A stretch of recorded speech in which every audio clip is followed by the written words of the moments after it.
Well, I think we can get started. So thank you everyone for joining us this evening. To everyone who is going to join us in person this evening, thank you so much for pivoting. We just wanted to make sure that everybody was safe at the house, and it's kind of yucky out, I think, as we all know, in the New York area. So thank you for that.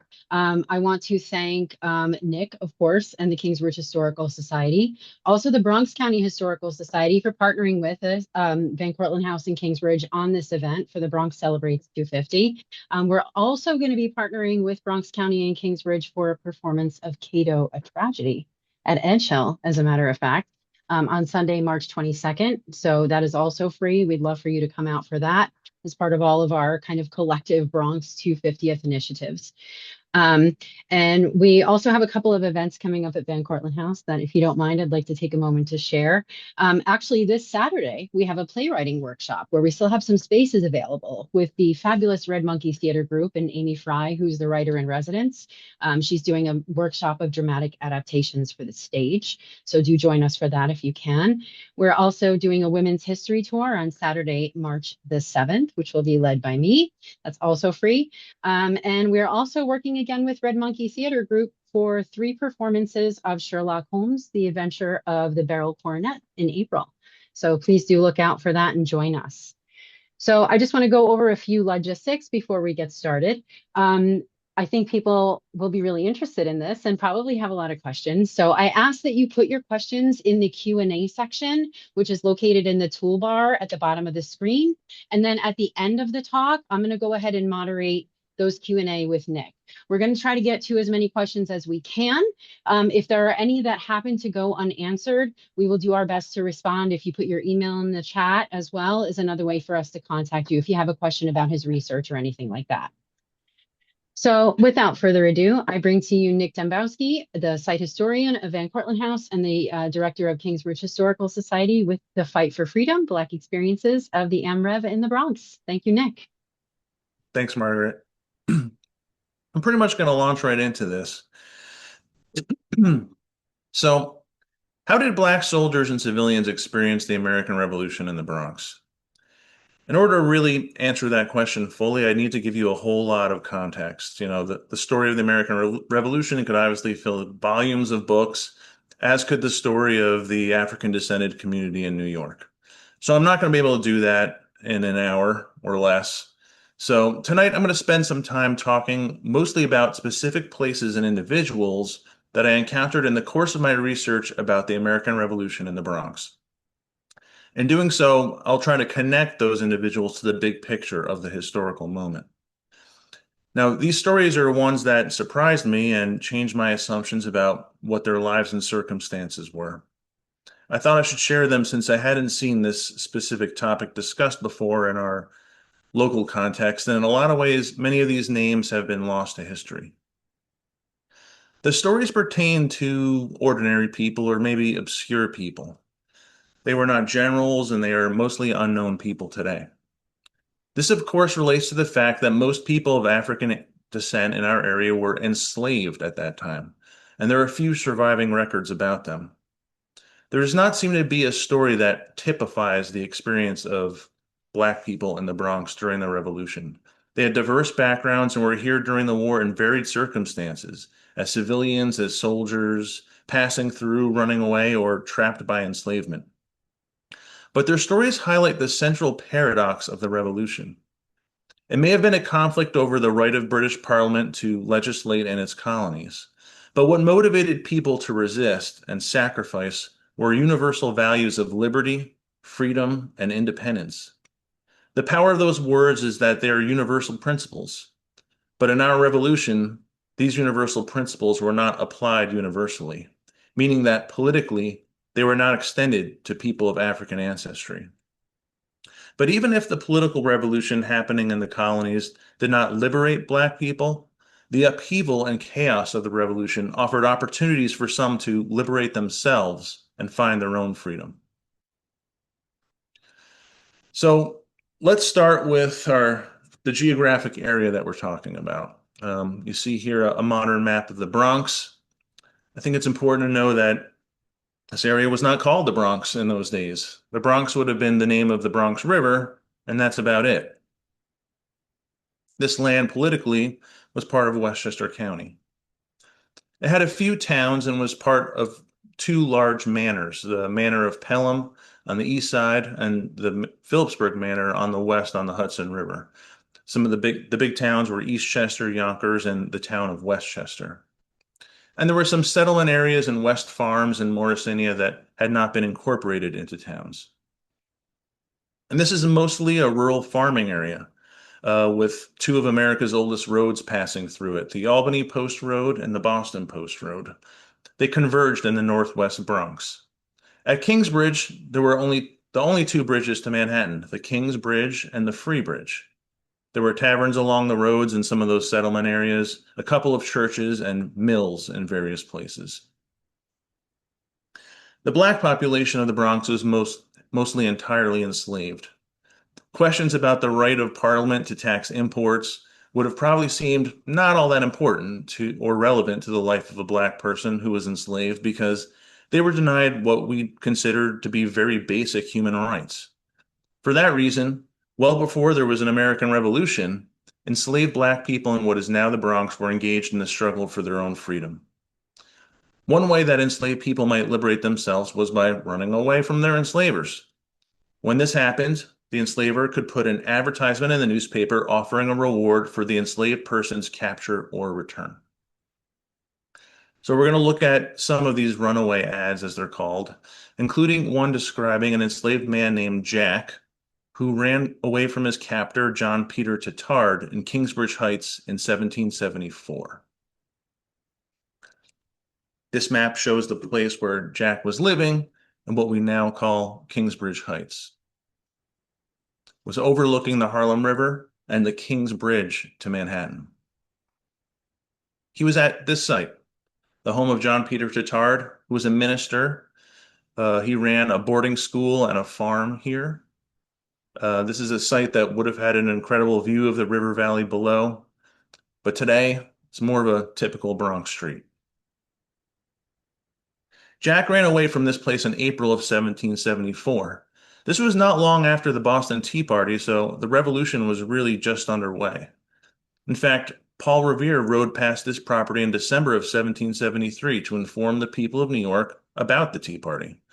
You can see the road to Boston, also known as the Boston Post Road, passing in front of the Tattard household. The runaway ad appeared in the paper on June 13th, 1774. This runaway ad appears to be the only record of Jack's existence, but it is a remarkable document. $5 reward. Run away from the subscriber, the 27th April last, living at Kingsbridge, an elderly Negro man named Jack, about 6 feet high, bald-pated, guinea-marked, and speaks good English, and has a smattering both of French and Dutch. Lived formerly on Staten Island, had on when he went away a gray homespun jacket and breeches with a pair of coarse toe-cloth trousers. Any person that secures the said Negro so that the owner may have him again shall be entitled to the above reward and all reasonable charges paid by I.G. Tattard.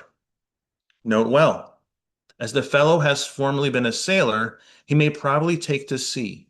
Therefore, all captains of vessels are forewarned carrying him off at their peril. So what makes this so remarkable is, first, the fact that this is an elderly man we're talking about, bald, in fact. It mentions that he was guinea marked, meaning that he was probably branded in Africa when he was enslaved.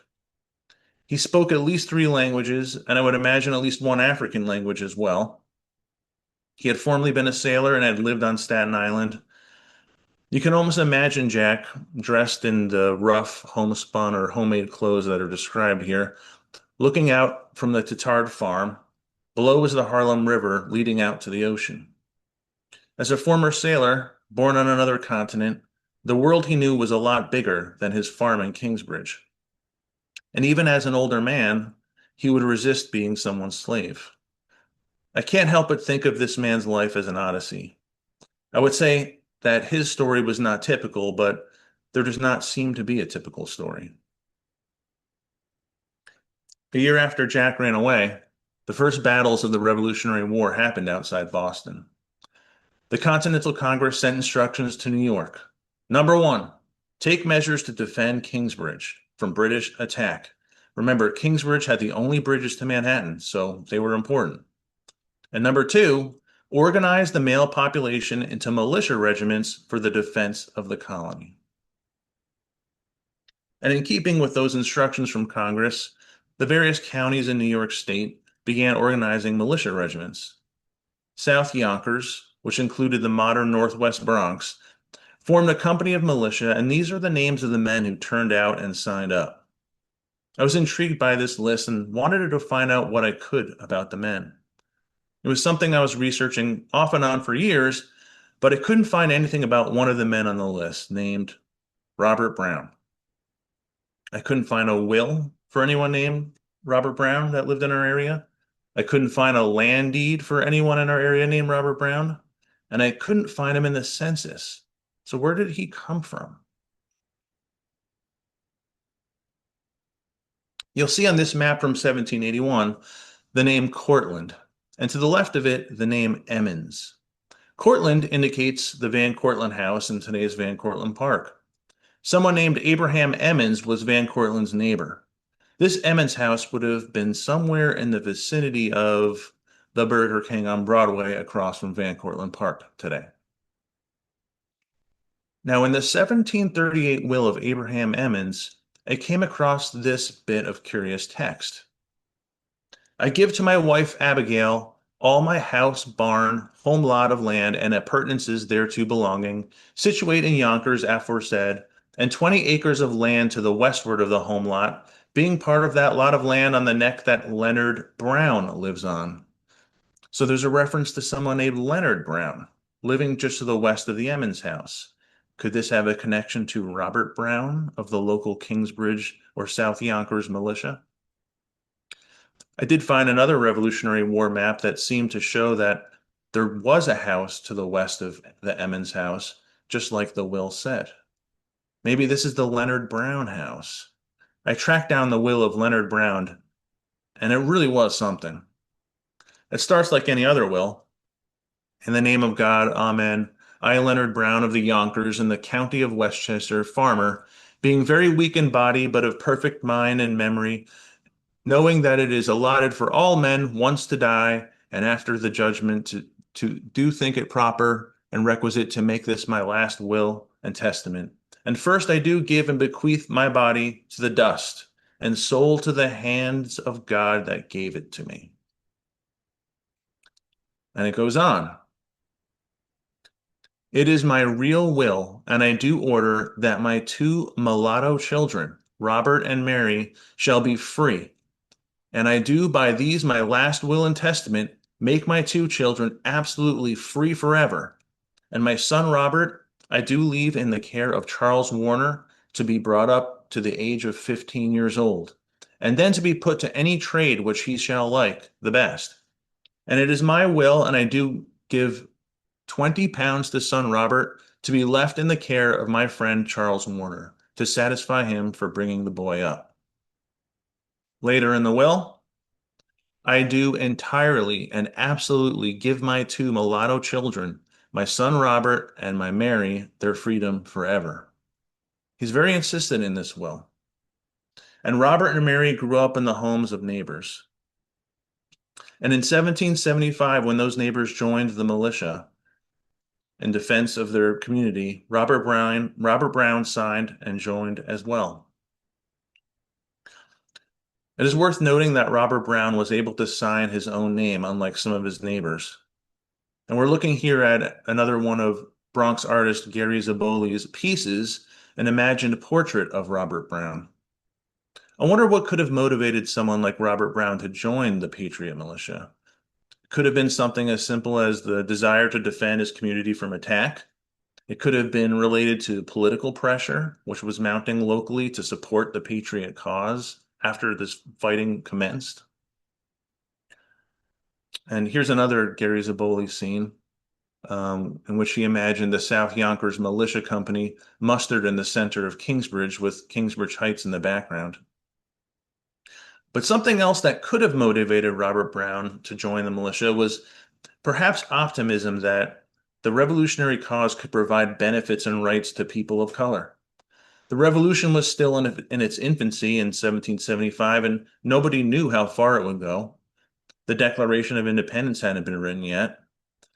Robert Brown could be seen standing along the other privates of the company. Another one of those privates was Frederick Van Cortlandt, one of the wealthiest people in New York and a slaveholder. But in this unit, Mr. Van Cortlandt had the same rank as the formerly enslaved Robert Brown. The men of this company voted for their captain, and Robert Brown's vote had the same value as Frederick Van Cortlandt's vote. To someone like Robert Brown, this might have seemed like revolutionary. In early 1776, the British Army left Boston, regrouped, and showed up in New York in June of 1776 with a massive force to take control of New York City. The British soldiers disembarked on Staten Island first as they planned their attack. Fearing that the British might sail up the Hudson River to trap his army in New York City, Washington and his generals kept thousands of soldiers on northern Manhattan and at Kingsbridge.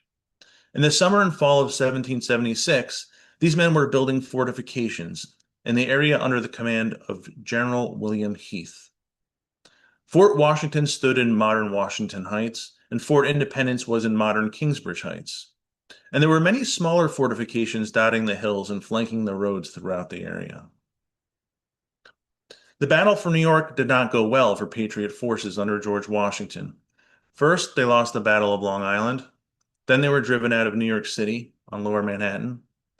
By October, Washington's army was situated mostly on northern Manhattan and at Kingsbridge, and there was a standoff with the British who had the lower part of Manhattan Island. Then the British attempted to prevent Washington's retreat to safety by landing troops in the East Bronx. Their aim was to prevent the Patriots from escaping further into Westchester County. The Patriots were desperate to keep that from happening. So before the British could get a foothold in what is now Pelham Bay Park, a brigade of the Continental Army battled the British in the East Bronx on October 18, 1776, at what came to be called the Battle of Pell's Point. The battle was important because if the Patriot Army could not retreat, it could have been a fatal blow to the Revolution. And the Battle of Pell's Point is noteworthy because the Continental Army was badly outnumbered in this engagement, but still managed to hold off the British. This gave Washington's army time to escape over the Kingsbridge to White Plains and have a chance to live to fight another day. That pivotal battle happened here on the Split Rock Golf Course in Pelham Bay Park. Much of the credit for this Patriot victory goes to Colonel John Glover, who masterfully commanded the badly outnumbered Patriot forces in the Battle of Pell's Point. It was noted by observers that Colonel Glover's regiment from Marblehead, Massachusetts, included black soldiers. The Patriot leadership went back and forth on the issue of black soldiers in their ranks. In late 1775, George Washington forbade recruitment of black soldiers, but quickly reversed that decision. Free black soldiers were free to enlist, and the army was integrated throughout the rest of the war. But enslaved black men also served.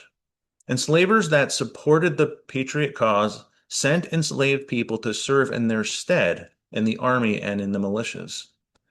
A number of these enslaved black soldiers in the Continental Army gained their freedom and a pension as a result of their service. But in other cases, not only would slave owners not grant freedom to enslaved black veterans serving on their behalf, they would even claim the pensions of the soldiers that they had enslaved. One enslaver by the name of G. John of Marblehead, Massachusetts, received payment for the service of an enslaved black soldier named Romeo, who served in Colonel Glover's regiment, which fought at Pell's Point, the best-known battle fought in the Bronx. With the British now in control of New York City and the war raging in the Bronx, what about the enslaved black people stuck on these various farms in the Bronx? Back on the farm of John Peter Fittard in Kingsbridge, I found in a letter written by John Marin Scott that 13 enslaved people ran away from this farm in 1776. Scott wrote, that to charge 13 slaves, most probably captivated by the enemy. Very likely, now that the British held New York City, these people were captivated by the promise of freedom that the British were offering to enslaved people. In late 1775, this man on the left, Lord Dunmore, the British Royal Governor of Virginia, issued an important decree that came to be known as Dunmore's Proclamation. The main part of it said, I do hereby declare all indentured servants, Negroes, or others appertaining to the rebels free, that are able and willing to bear arms, they joining His Majesty's troops as soon as may be. John Adams wrote in his diary, after a conversation with some gentlemen from Georgia, that news among the enslaved population could travel hundreds of miles in 1 week. So word of this proclamation spread quickly. This proclamation was made at about the same time that George Washington issued a decree stating that there should be no more black soldiers enlisted in the Continental Army.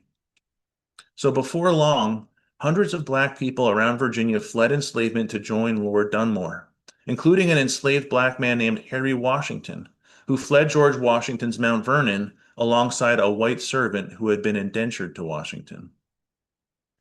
Still, this was not a blanket offer of freedom. You can see he was not offering freedom to people who were enslaved by loyalists, only to people enslaved by revolutionaries. With these runaways, Lord Dunmore formed 2 regiments in Virginia. The white loyalists were organized into the Queen's Own Loyal Virginia Regiment.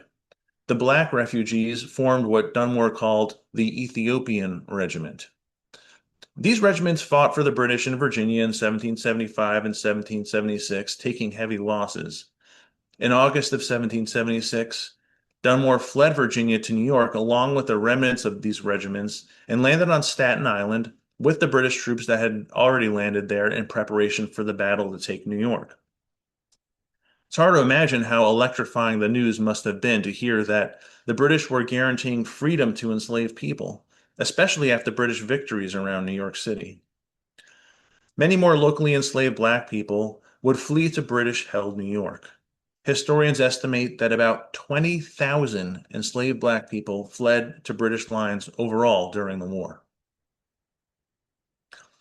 With that as context, here's another runaway ad in which Thomas Pell of Pelham Manor, which part of which was in the Bronx at that time, offers £5 reward.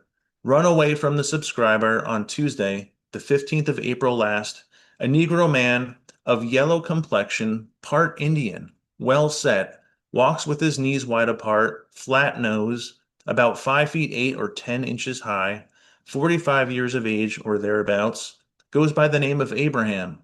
Had on when he went away a brown homespun jacket, tow shirt, a pair of buckskin breeches, black and white yarn stockings, and a new pair of shoes.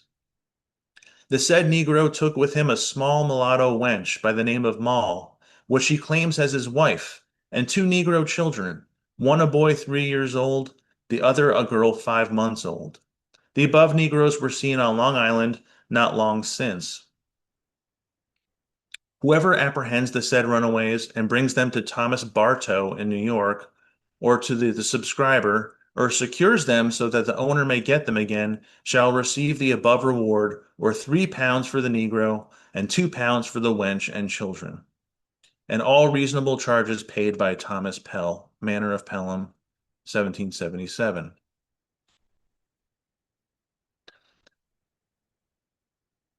The Battle of Pell's Point allowed Washington's forces to escape and get across the Hudson River into New Jersey. In early 1777, his forces were involved in constant skirmishing with the British in New Jersey. So Washington ordered one of his generals, William Heath, to attack the British area of the Bronx, to attack the Kingsbridge area of the Bronx in an attempt to force the British to withdraw some troops from Jersey. Heath approached Kingsbridge with the intent to take back the biggest fort in the Bronx, Fort Independence, which was then under British control. Heath wrote about this attack in his memoirs, which he published after the war. The attack began when the Patriots fired on 2 enemy horsemen who were out on patrol. At that point, all of the enemy sentries and guards outside the fort ran to Fort Independence for safety. Heath describes this. This set all the outguards and pickets running to the fort, leaving in some places their arms, blankets, tools, provisions, etc. behind them. Those who fled from Valentine's house and the Negro Fort were fired at as they ran. I think I have that quote up here. Yes. The way Heath name drops the Negro Fort here is a little strange.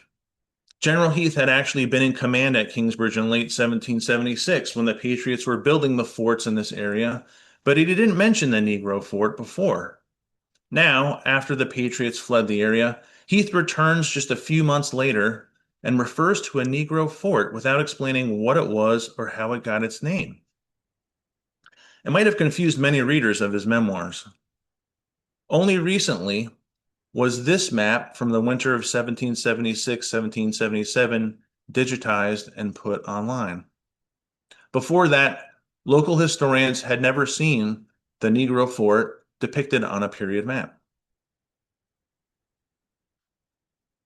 The term Negro Fort does not appear in any correspondence between Heath and Washington or in any other general in the Continental Army, nor did it appear in any readily found documents written by British commanders. Other than Heath's memoirs, local historians had one other source that gave any information about this intriguing name. Sorry.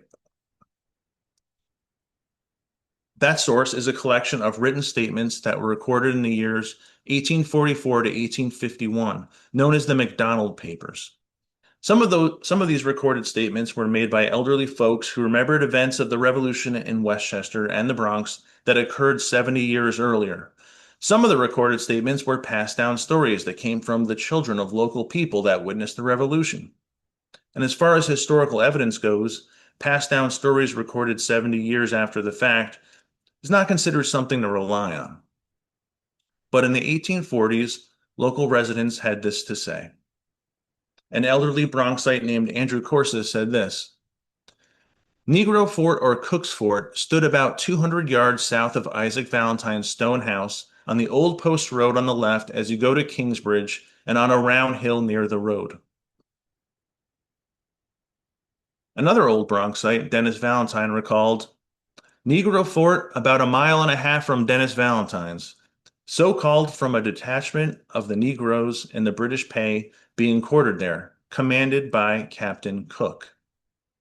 Now, both of these statements were made by men in their 80s who had witnessed the revolution in the Bronx as adolescents.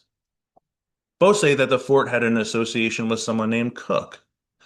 Dennis Valentine says here that Cook was a captain who commanded a detachment of black soldiers fighting for the British. All of the sources, including the map, locate the fort on the south side of the Boston Post Road, which would put it about here in today's Bronx. This is 186 St. George's Crescent near the Concourse and East 206th Street. But these statements in the MacDonald Papers stumped local historians who were unable to figure out what was this detachment of black soldiers. Where did they come from, and who was this Captain Cook, if he ever even existed? This led some historians to connect dots that weren't there, or just make up theories. But again, the digitization and online availability of historical documents give us an unfair advantage today over previous local historians.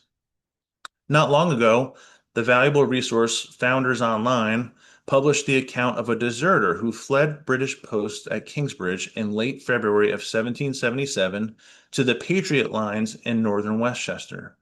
The deserter was named Robert Fennell, and he was deserting from the Queen's Rangers, a British unit that was led by Colonel Robert Rogers.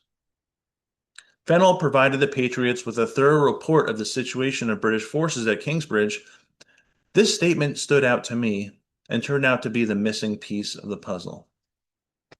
Captain Cook's company of Negroes are all but 3 or 4 dead, that the Rangers are sickly.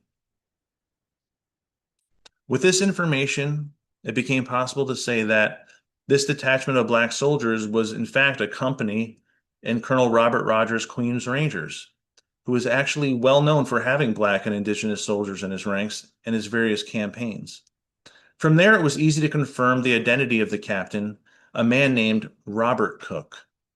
Robert Cook was a loyalist refugee from Massachusetts that came to New York with the British Army.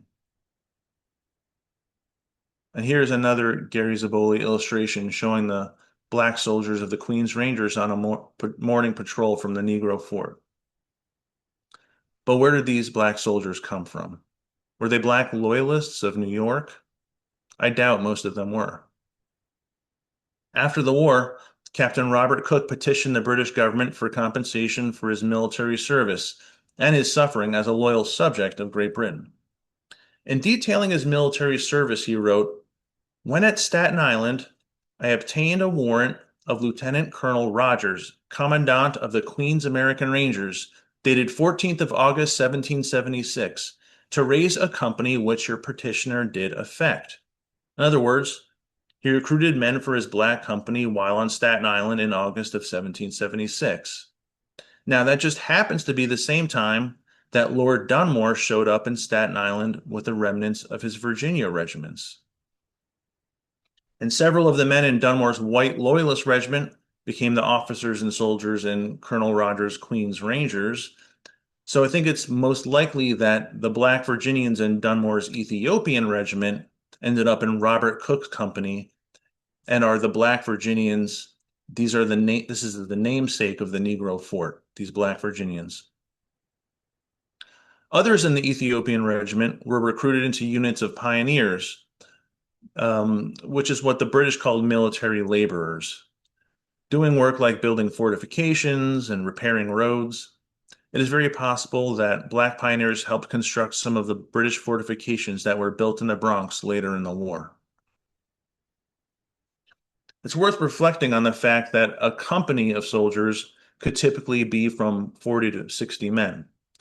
So to hear the deserters' testimony that Captain Cook's company of Negroes are all but 3 or 4 dead, that the Rangers are sickly, that likely means that this company, these men who had gone to such great lengths to gain their freedom, were mostly devastated by disease here in the Bronx.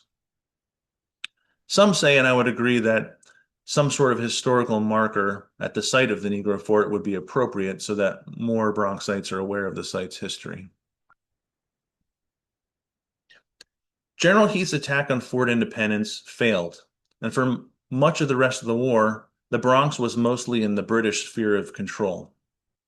But it was also an active war zone, which is hard to imagine, but think of places like Ukraine and Gaza and know that much of the Bronx was devastated in similar ways.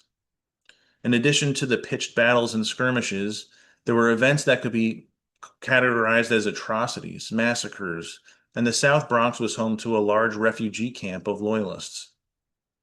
And there was great suffering among the civilian population, whose farms were frequently raided not just by hungry armies, but also by bandits. This was hands down the worst period in the known history of the Bronx.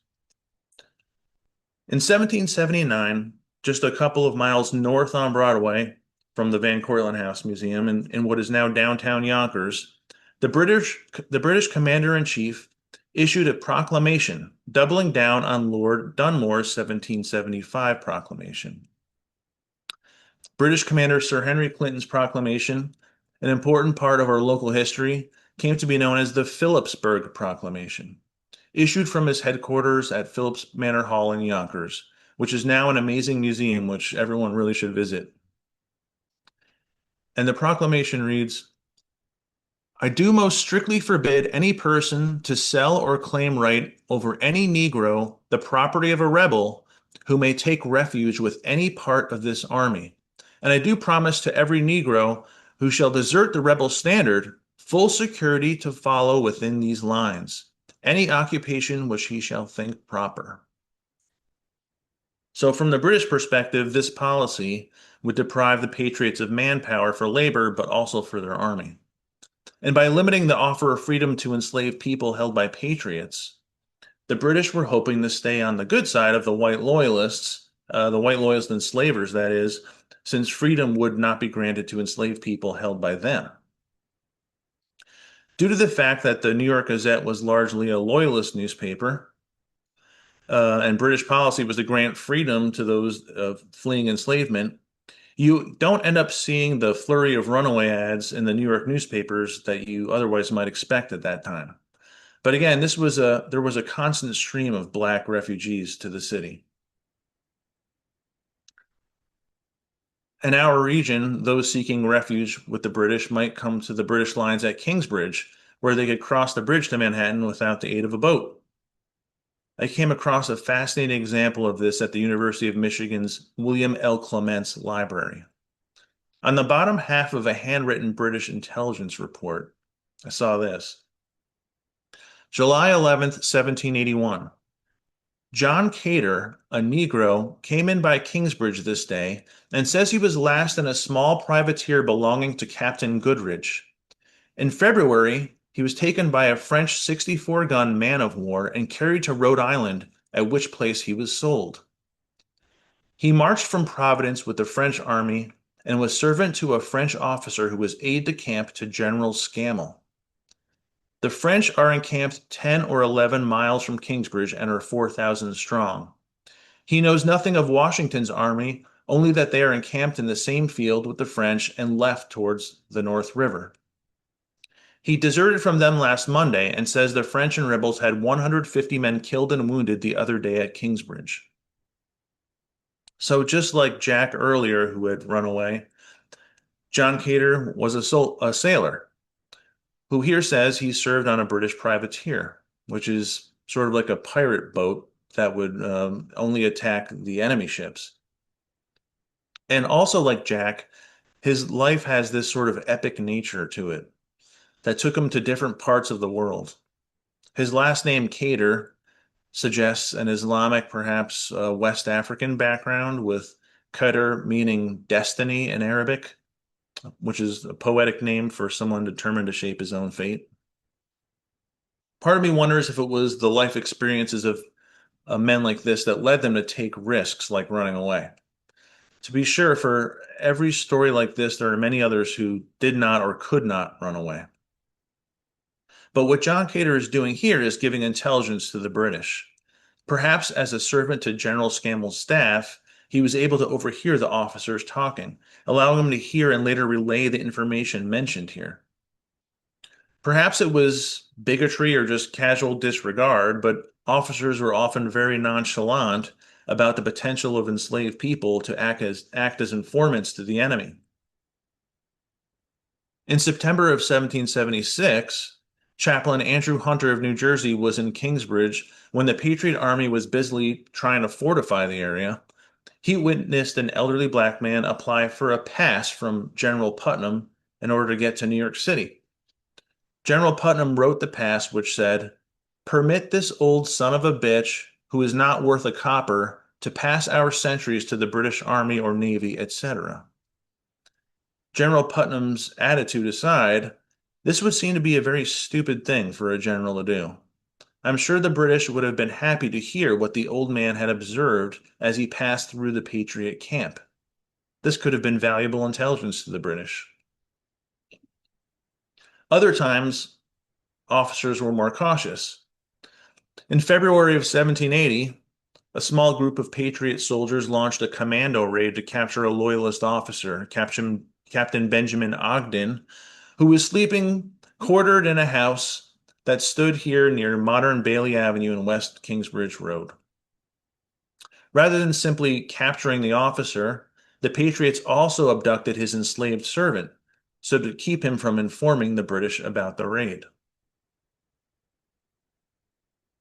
You may have noticed that John Cater's testimony to the British revealed that the French army was with Washington in Westchester in July of 1781.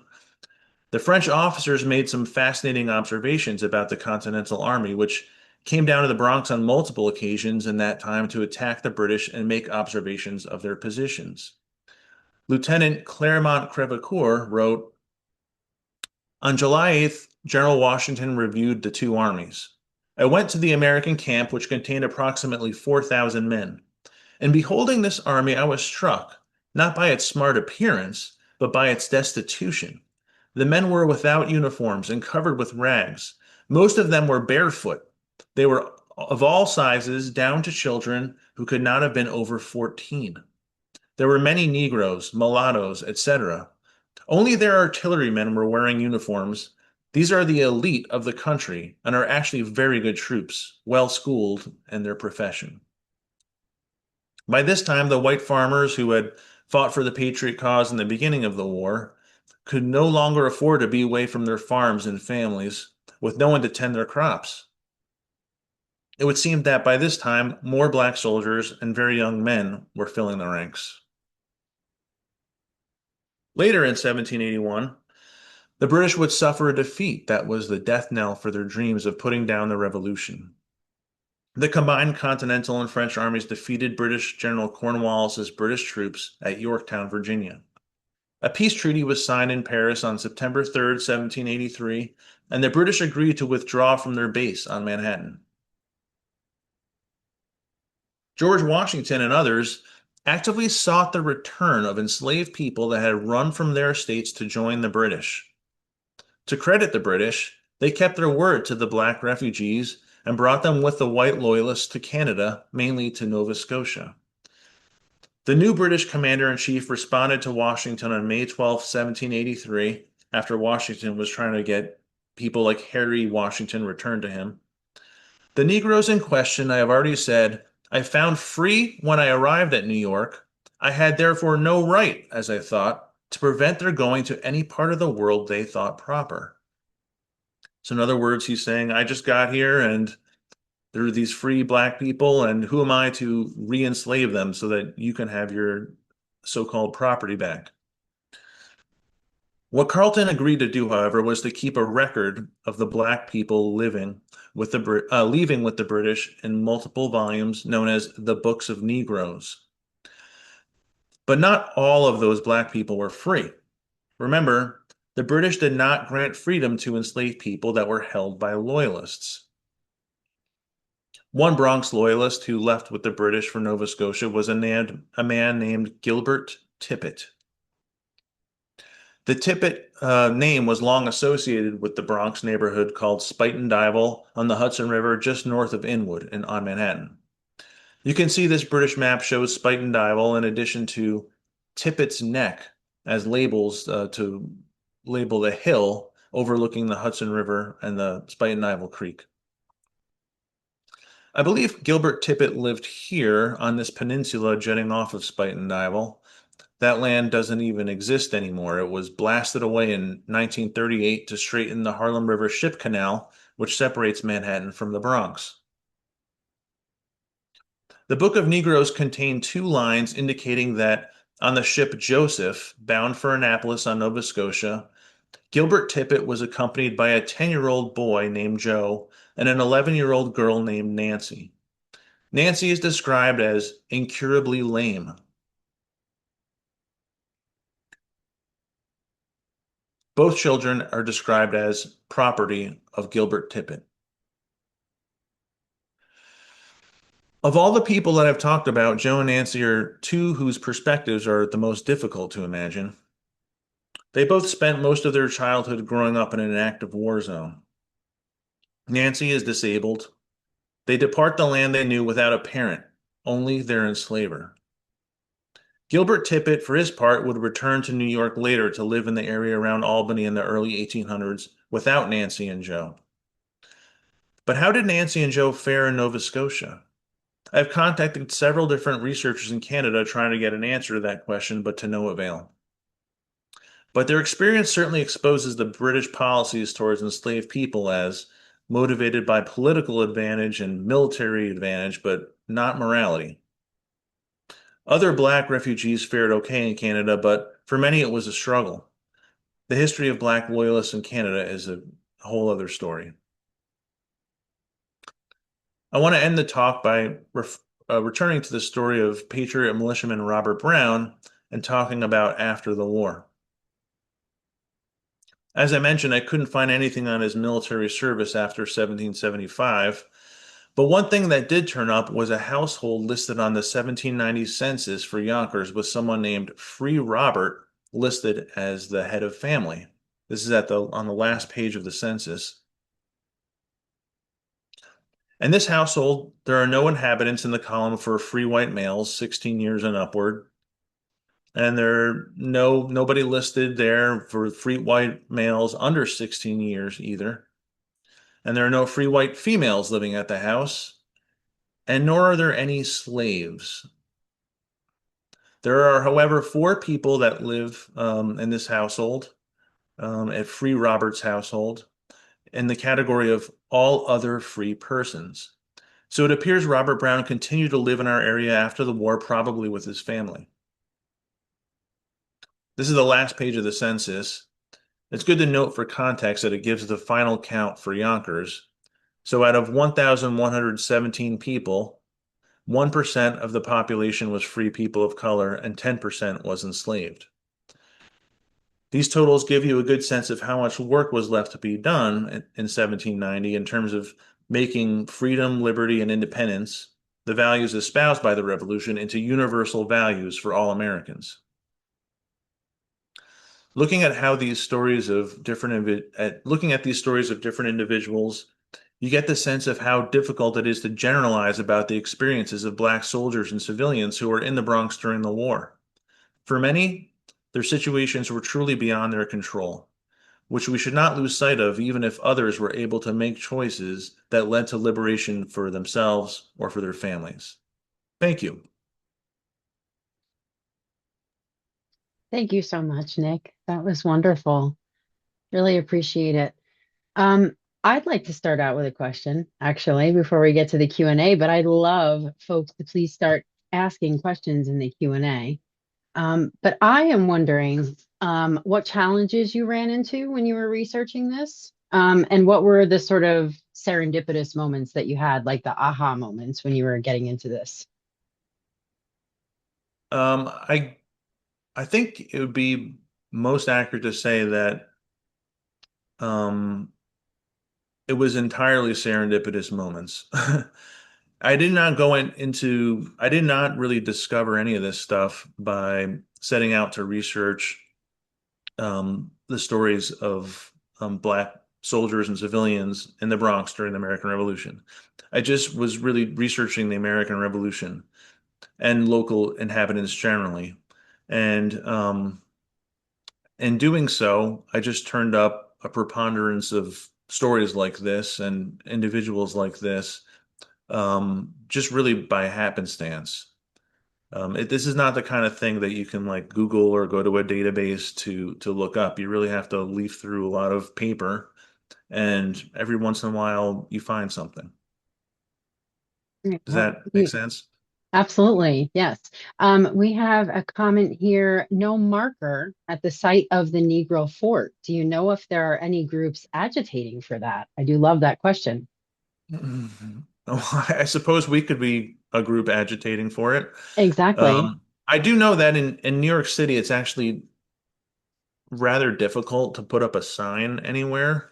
Um, Although, I guess in the case of a place like the Negro Fort, maybe the best option would be to talk to one of the building management companies that have a apartment building on top of the site, because then you don't need the government permission to put a marker there. Um, but I mean, it's really the Bronx is so full of history and so little of it is marked anywhere, that there's so many places and people that we travel these streets all day and drive by so many places that it would be great if there were more historical markers in the Bronx so we could learn from that. And we have, thank you, well researched. Thank you. Another well done. And will it be possible to view the recording somewhere afterwards? Indeed, yes, we will make the recording available, I believe, probably on KHS YouTube and on the VCHM YouTube and perhaps Bronx County as well. So, yes, probably within a week or two, it should be available. Thank you. And then somebody asked, circling back to the signs, what about one of those honorific street signs? There you go. There is definitely a mechanism for that to happen that's a lot more transparent and easy to navigate, although that does take a lot of work as well. But that's a very good idea. Um, if someone was a free person of color after the revolution, was the freedom of his descendants in jeopardy during the American Civil War?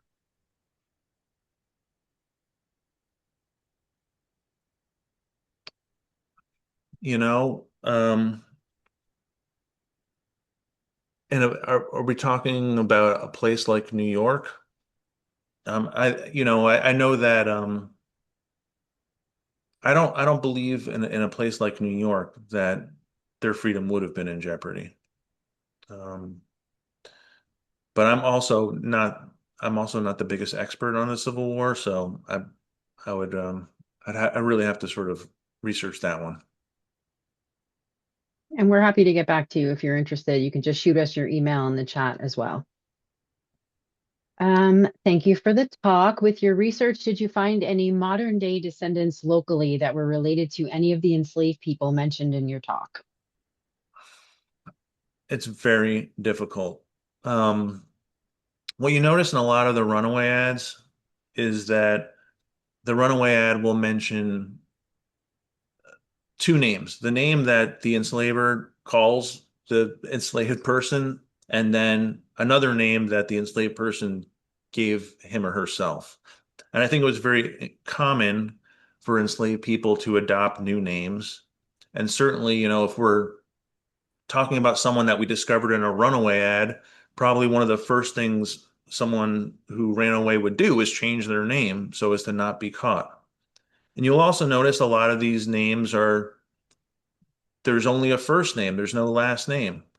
And then in the case of women, often when they're married, the last name changes. So it's just extraordinarily difficult. Um, I noticed when I was researching the enslaved population at the Van Cortlandt plantation in Van Cortlandt Park, there's a fellow, a historical figure, Piero the Miller, who operated the grist mill in Van Cortlandt Park. I noticed that in the census, decades after Piero the Miller had passed away, that there was someone in the census for 1860, I believe, named Peter Pearson, which sounds a lot like Peter Pierrot's son. And Piero did, in fact, have a son named Peter. So I was able to trace people beyond the end of slavery in New York, but up until the modern period, it's extraordinarily difficult. There is one, in the sort of Riverdale section of the Bronx, at Mosholu Avenue, there's a little piece of land there where a formerly enslaved man bought property in 1835. I think that's called Sheridan Triangle. It's a little parklet in Riverdale. And working with a genealogist, I was able to track down modern descendants of that person.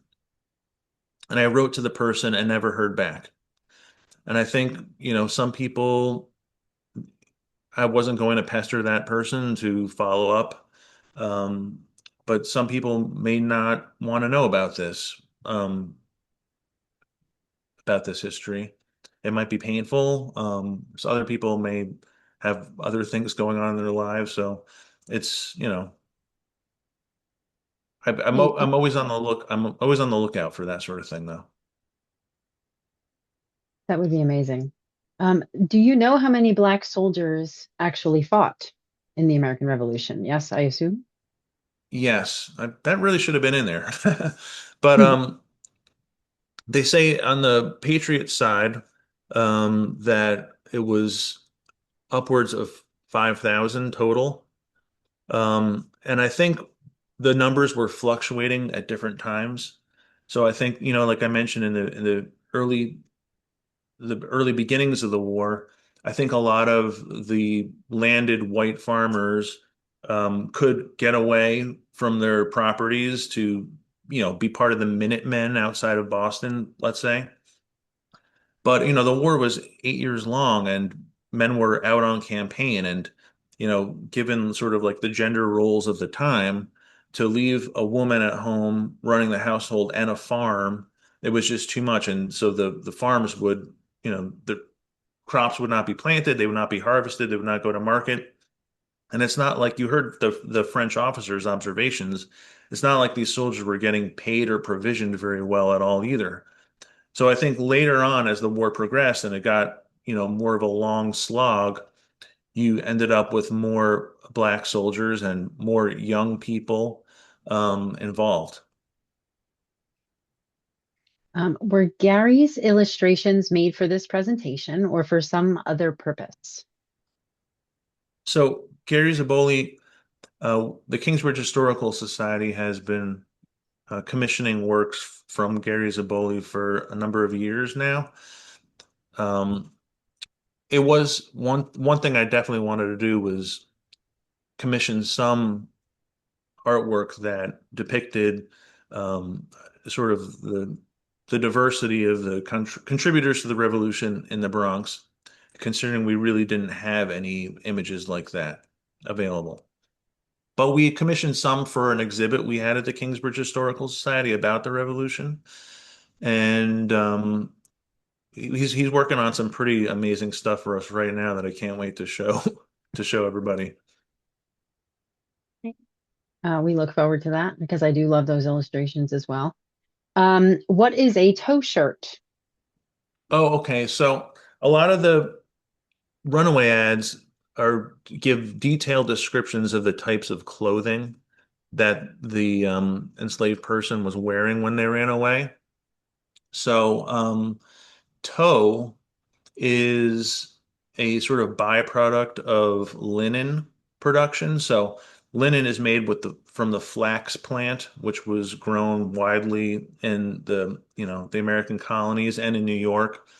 And you make a fine linen out of flax, and then there's sort of this like reject flax fiber called the tow that you could actually weave to make a sort of a cheaper fabric. And that's what a lot of the enslaved people were left with, were these cheaper fabrics. And you'll notice a lot of these runaway ads mention that they were wearing homespun um, fabrics. So they're wearing homemade clothes. Mona says that any person of color, their freedom was in jeopardy at any time. My ancestor was born free and wound up enslaved in Georgia.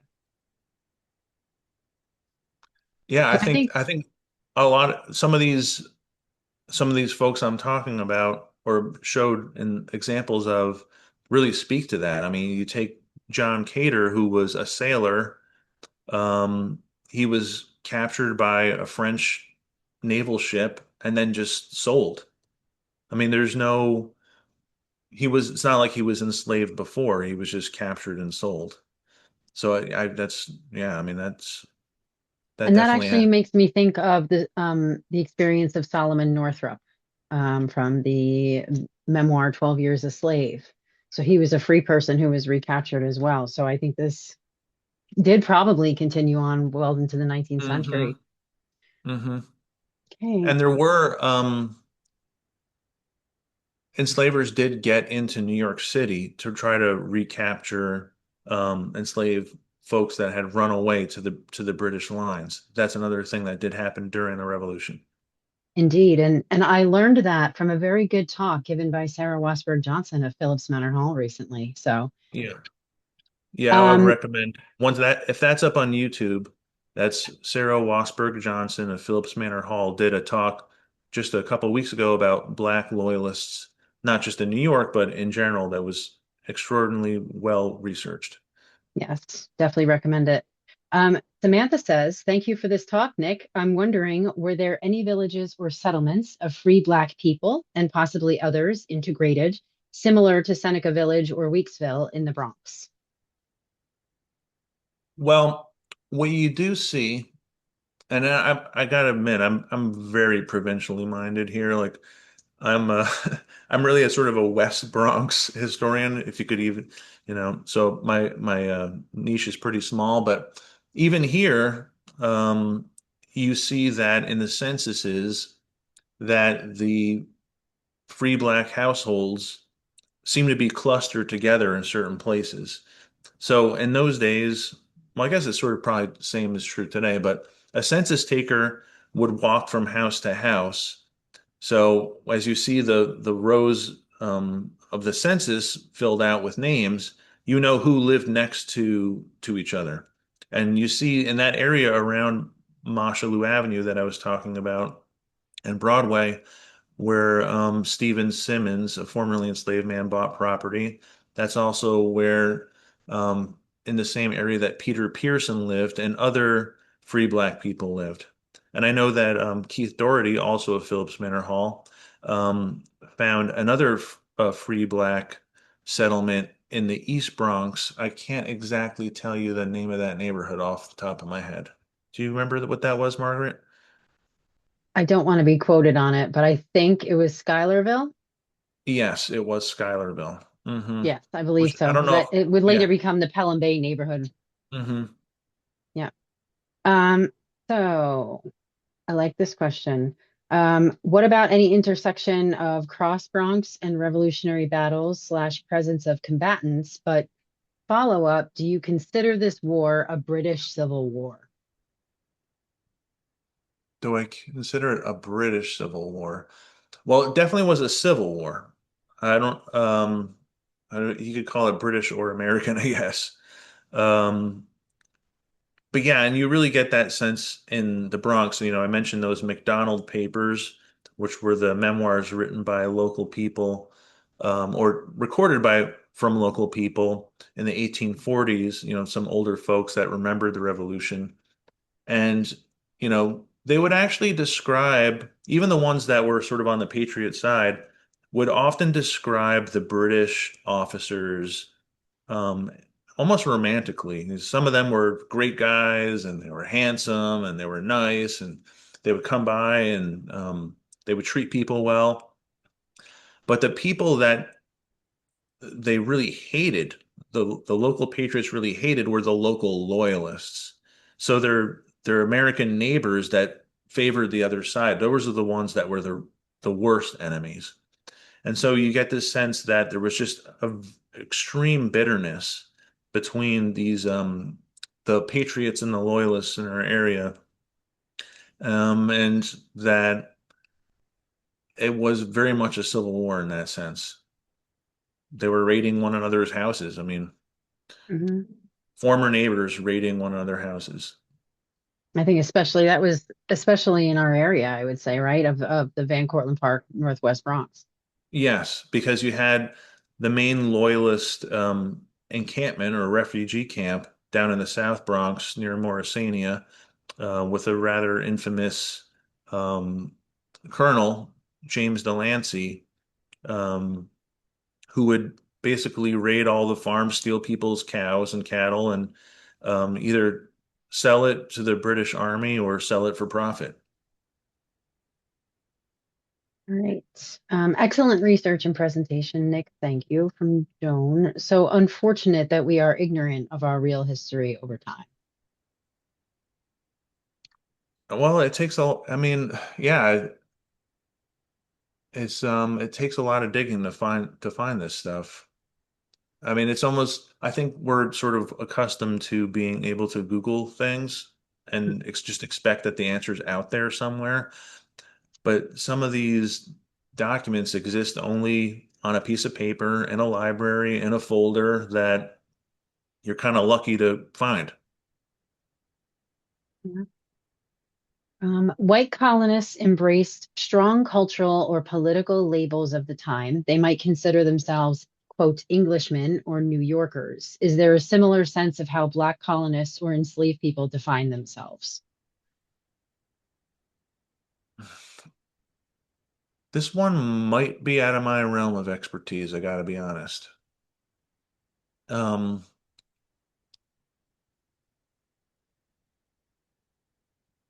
yeah, I don't want to hazard a guess there. Um, but I mean, I think just stands to reason that someone who has, sort of an ethnic identity in Africa, let's say, um, would not would not just discard that upon being enslaved and brought to a foreign country. Um, I think, but it probably would have taken some number of generations for people to develop an identity around the place where they were brought to. Um, Please shed light on the Negro Fort in the Bronx, Van Cortlandt Park. Maybe location wise, more of a specific location. Oh, so where exactly the Negro Fort was? So, the Negro Fort was on the Boston Post Road. So, I wish I had a easy way of just pulling up a map right now. But it's in the center of the Bronx, near the Grand Concourse and East 206th Street. The Boston Post Road basically crossed the Bronx River at Williamsbridge, over a bridge called Williamsbridge, and traversed the Bronx through the sort of Lehman College area. Is it the Lehman College area? Bronx, Bronx High School of Science area, and across what is now the Jerome Park Reservoir, and it joined with the Albany Post Road at Albany Crescent and West 231st Street. But yeah, I mean, the Negro Fort, there was an archaeological study done about it not that long ago because they were going to build a new apartment building on the site. And the area bears absolutely no resemblance to what it was before. Do you commission artists of color as well to make these kinds of drawings highlighting enslaved people? There are a lot of great illustrators based in the Bronx. For the historical illustrations, the from the Revolution, we have not done that in the Historical Society, but we're very happy to be working with artists of color on other projects, including one that I'm going to plug right now because people can get involved with it. We're making So back in 1976 at the bicentennial, local women got together and made a bicentennial quilt, which featured these squares depicting people's favorite things about the Bronx, historical aspects of the Bronx, famous people from the Bronx, and the quilts are beautiful. And we wanted to do a 250th anniversary. This is the 250th anniversary of the Declaration of Independence. We're making a new quilt for 2026, and we're very happy to be working with Bronx artist TJ Muhammad on that. And you can get in touch with us at the Kingsbridge Historical Society if you'd like to be a part of it. We have classes at RSS that you could join, or classes here at the Historical Society that you could be a part of if you want to participate. Excellent. We've got some more. Um, Okay. were any of the people enslaved by the Van Cortlandts freed or part of either army during this period? I don't know about any people enslaved by the Van Cortlands participating in either army. But the Van Cortlands um, in our area did manumit or free a couple of people. This is towards the end of when slavery was legal in New York State. Augustus Van Cortlandt, who lived in what we now all call the Van Cortlandt House, in the 1820s, he freed a woman named Dinah, who was a house servant, for the great care. And this is a quote from Augustus's will. He said, I hereby free Dinah for the great care she showed to my sick and dying wife. So that was one person.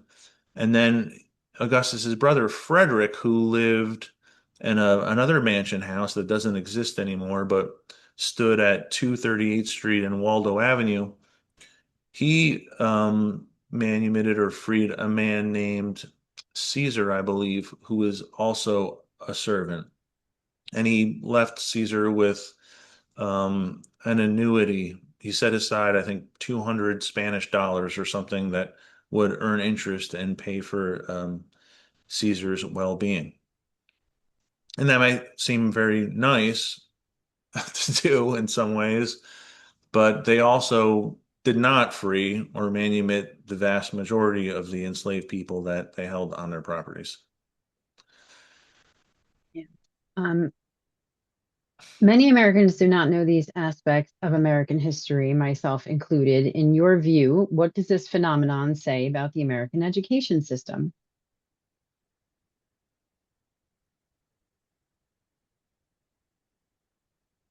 Oh, that's a that's a tough question. Well, I will tell you this, having worked in New York City schools, I'll tell you that they're really geared towards, at least, in the last decade or more, really geared towards teaching kids reading and math skills. I want to say almost to the exclusion of other subjects like science and social studies. We've incentivized this in the school system by rewarding principals that get good test scores in reading and math. And meanwhile, um, if the kids don't learn any social studies, there's basically no accountability for that. And I think that's a problem. Especially, in a place like New York City, where we have so many first generation Americans and immigrants. I mean, and people whose families have been here a long time. We all need to know the history of this land. Agree. Okay, let's let me just make sure here. Yep. History is always on the run, awaiting liberation from historian. Thank you. Um, and then somebody suggested researching the Fugitive Slave Act of 1850. Africans were very much in danger in the New York area. Yeah, well, y- yeah, before the Civil War, people were being actively hunted in the North by, I guess you could call them bounty hunters from the South. But again, it's not really my area of expertise. All right. That looks like we have answered all of the questions in the chat. If anybody else has a question, there's another minute if you'd like to. All right. Well, Nick, thank you so much for this incredible talk. Thank you to all of you for joining us. Thank you to Bronx County Historical Society as well as Kingsbridge Historical Society for partnering with us, Van Cortlandt House, to host this talk. And we hope that you will join us next time. Have a great night, everyone. Thank you. Thank you.